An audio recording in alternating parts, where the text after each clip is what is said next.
Unionist. Now, I want to ask you, your book is called From Phansi Yard.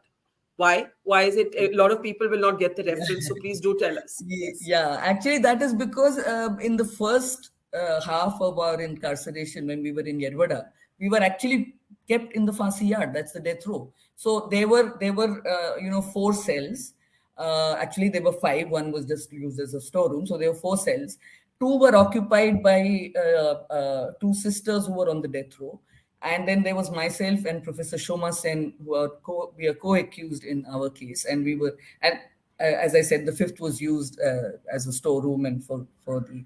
So this, these 4 cells with a narrow corridor, it's sort of inside a cage. And that cage is placed,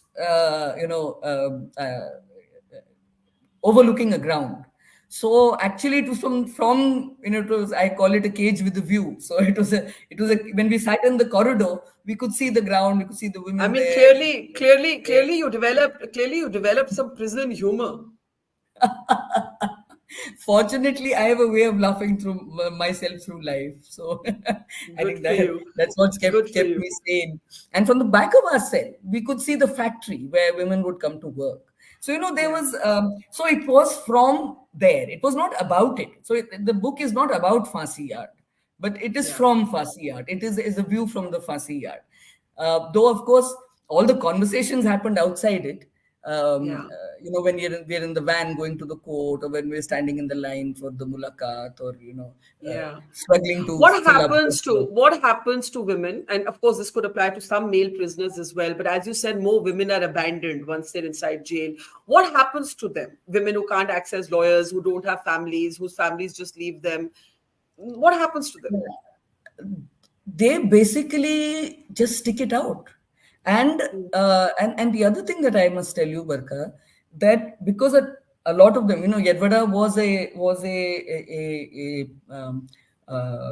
prison where there were almost 50% convicts. So, they were under trials and they were convicts. In fact, the compound in which our Phansi Yard lay was mostly convicts. So these are all people who are long-term, like there for 7 years, 10 years and more and so on. So after 7 years, then you get an option if you are, well-behaved, if you're hardworking, if you're physically able, you get an option of working in the fields, which are adjacent to the jail, and where actually the vegetables and rice, etc., which is used in the jail is all grown there. So these women actually start working there, and they get out because of the remission they get for that work.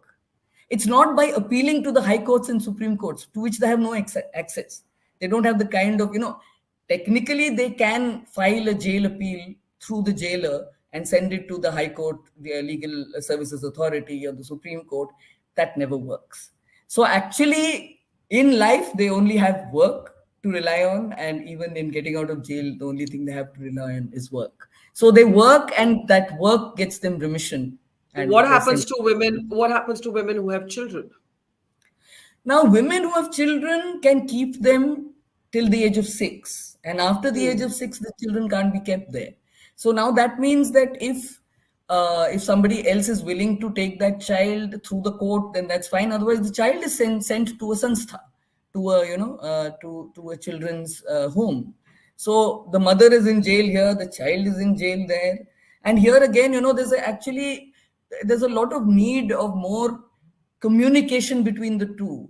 I mean, I can just imagine what must have been happening in COVID, etc. And as someone who grew up as a single child of a single mother, I remember we spoke about this earlier. This must resonate with you in all kinds of ways to observe this and to think about what happens to this child when the child turns 7, for example. Yes, no, and it's a heart-wrenching experience, to see that child being taken away, and other children are also crying, and the whole jail is crying while the child is being taken away. So I really think, there was, in the CRPC, there is a provision about being more liberal about regarding bail for women. Now, at one point of time, it was being interpreted to say, women are too innocent and, goody-goody to commit crime. But I think that's not the point. Of course, they might be committing crimes. They might commit serious crimes. I mean, that's not the point. But the point is that when you put a woman in jail, you literally put a family in jail. It's because those children, what happens to the children? And I think that is a point which must be taken into account when bail is given, unless that Do person is really a risk, a threat. I to mean, society, and in that case to her own child, that is also yes, possible, right? yes. I want to ask you, were you able to document concrete inequities in access to legal aid between women and men?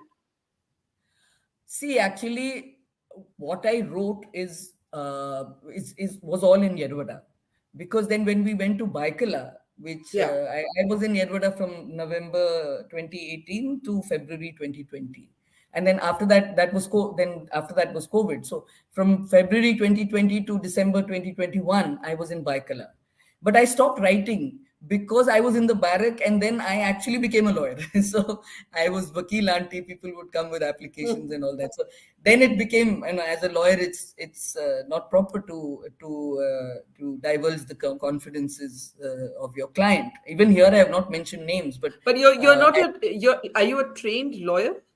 yes, I am. Yes, very much so. But that's not what you studied at IIT.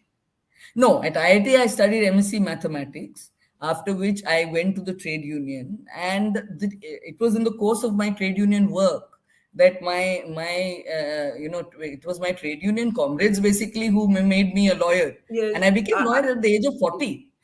Yeah, I should have known that, but somehow I was thinking of you as an activist, as an IIT graduate, No, and no, I had no. forgotten I'm the. very much a lawyer.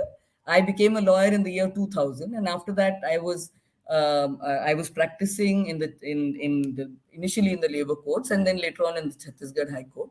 And yeah, I had a we had a slightly different kind of practice, because um, since I came from a trade union background and I saw the difficulties which workers and had in accessing legal aid. So basically we used to do legal aid for all kinds of different movements.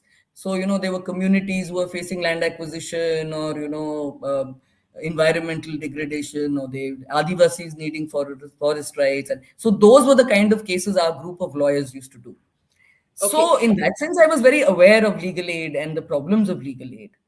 yeah. Um, Uh, but yeah, did you sorry. find that fewer women got lawyers compared to men? Access to that legal aid? See, it's difficult to say. You see, one thing is that in Yerwada, of course, really didn't have access to, it was just individual stories. In Baikala, I had more of a sense of it, but then, you see, I think the problem is that the legal aid is not of much use unless you have a family member outside. I'll be very frank. Hmm. And that is where being a man and being a woman is very different. Because whatever the man might be, his wife or his mother will go to visit him in the jail, and they will try their hardest to get a lawyer for him. And if he's a breadwinner of the family, everybody is Correct. trying very hard to get him out. On the other hand, a woman may be completely forgotten. And particularly a woman who commits a crime like, say, killing her husband is probably going to be abandoned by both sides of the family. Nobody wants to have anything to do with her. Right. So there she's completely dependent on the legal aid lawyer. And now Yeah. this is the problem. Yeah, because Let, the legal aid, it's a very one-way thing. The legal aid lawyers just don't come to meet women Yeah. as frequently So, as they should. in a way, it all traces back to the already entrenched inequities. The last question to you, Sudhaji. I know we can't ask about the case, but for you, how has life been on bail? The last time we spoke, you said you didn't even have an apartment. You were looking for one. It was tough to make ends meet. How is life today on bail? Well, first of all, I must say that I've been very lucky that many trade unions, many lawyers here, senior lawyers, and many social activists have been very welcoming to me, very friendly. And, otherwise, so now I live in the house of a friend. Obviously, I can't afford rent, but, trade unions support me. I do legal cases for them. And I am also, I also sit in the chamber of a senior lawyer with whom I work. So, I'm more or less back to doing the Back kind on of, your feet. Back on your yes, back feet. on my feet, back on my feet. And yeah, so of course I miss Chhattisgarh a lot, but I'm Yeah, I'm back on my feet. Well, Yes. glad to hear that, and look forward to maybe a sequel to this book, and also to being able to talk about your own time, your own case when you're freer legally to talk about it. I hope we're able to have that conversation very soon as well. Sudha Bhardwaj, always a pleasure. Thank you so much, and take care. Thank you, Barkha. Thank you, Thank Barkha. you.